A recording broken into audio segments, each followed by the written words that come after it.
Et salut tout le monde, c'est Méga Informatique et aujourd'hui on se retrouve pour une nouvelle vidéo et devrais-je dire une nouvelle playlist puisque ça va être le lancement d'une série, une nouvelle, sur l'impression 3D. Il y a rarement de l'impression 3D sur ma vidéo et pourtant j'ai une imprimante 3D que j'ai depuis quelques années maintenant et qui fonctionne très bien, c'est la CR10. D'ailleurs si vous suivez ma page Facebook, vous avez pu la voir passer de temps en temps.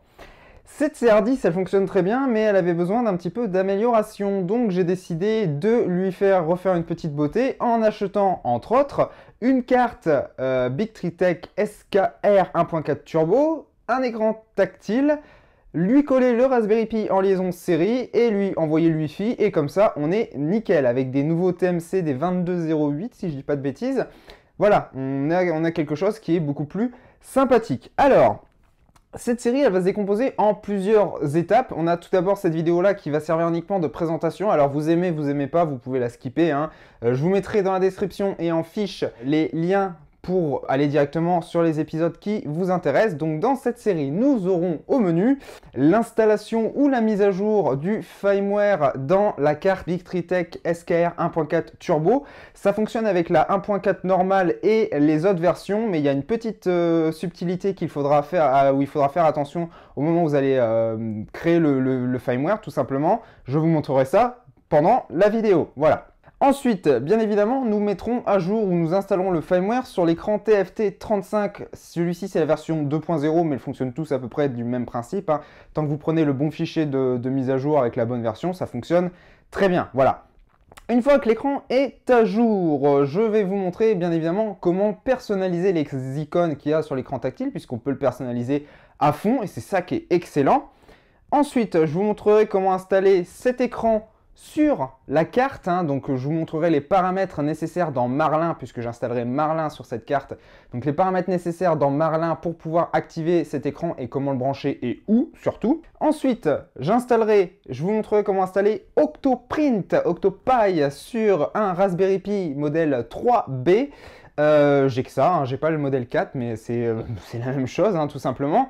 Alors, je sais que sur internet, des tutoriels en français pour installer Octoprint, il y en a à foison, mais je me suis dit, quitte à faire une série, autant qu'elle soit complète et donc autant proposer cette vidéo. Une fois Octoprint installé, je vous montrerai comment le raccorder en liaison série sur l'écran TFT, puisque on utilisera le port série de la carte, il y en a d'autres, mais on utilisera le port série de la carte pour l'écran, donc autant utiliser les ports d'extension de l'écran, puisqu'il en a pas mal, pour pouvoir brancher le Raspberry Pi. Mais rassurez-vous, dans cet épisode, je vous montrerai également comment raccorder le Raspberry Pi en liaison série sur la carte SKR si vous n'avez pas cet écran. Voilà, donc dans tous les cas, vous aurez les deux versions.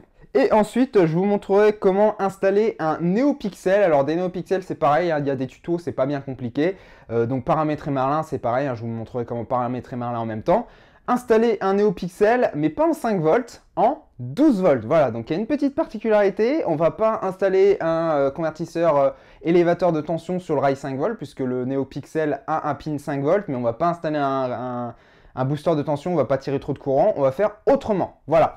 Et en bonus, je vous montrerai comment installer le firmware ESP3D, pas sur un module ESP qu'on trouve dans le commerce avec les broches, etc., sur les ports d'extension, mais carrément un ESP8266 mode, c'est-à-dire ceci. Voilà, c'est un module qui permet d'être branché directement en micro USB plutôt qu'être obligé de le brancher sur un adaptateur USB et ensuite de le flasher. Voilà. Alors, c'est utile si jamais vous en avez déjà dans votre stock, mais c'est totalement inutile si jamais vous souhaitez le commander. C'est assez compliqué à mettre en œuvre, donc moi je vous conseille toujours, si jamais vous voulez partir sur l'option ESP 3D, d'acheter directement le module avec la clé USB. Ça coûte pas très cher, ça coûte 10 € même pas. Et du coup, vous aurez des tutos à foison et vous aurez des tutos compatibles. Parce que vraiment, pour paramétrer ça, c'est pas compliqué, mais en fait, il y a plein d'étapes que vous vous épargnez si jamais vous achetez ce qu'il faut. Voilà. Et ça conclura bien évidemment la série. Alors, je ferai peut-être une vidéo de conclusion. Sachez également une chose avant de commencer, c'est que tout ça, là, tout ce matériel-là, que ce soit l'imprimante 3D, l'écran, le Raspberry Pi, la carte mère, la BTT SKR 1.4, Je l'ai acheté avec mon propre argent. Il n'y a absolument aucune marque qui m'a donné le matériel ou payé pour faire cette vidéo-là. C'est vraiment spontané de ma part, hein. C'est pour vous aider à mettre à jour votre imprimante parce que le son qu'elle fait, plutôt qu'elle ne fait plus, avec les nouveaux TMC, avec les nouveaux drivers de moteur, c'est magnifique. D'ailleurs, je vous montrerai tout ça à la fin. Voilà, donc on va commencer tout de suite puisque on a pas mal de travail et si jamais vous voyez mon t-shirt changer ou ma coiffure ou ma barbe pousser, c'est tout simplement parce que bien évidemment les tutos je les fais en plusieurs jours. Donc c'est parti.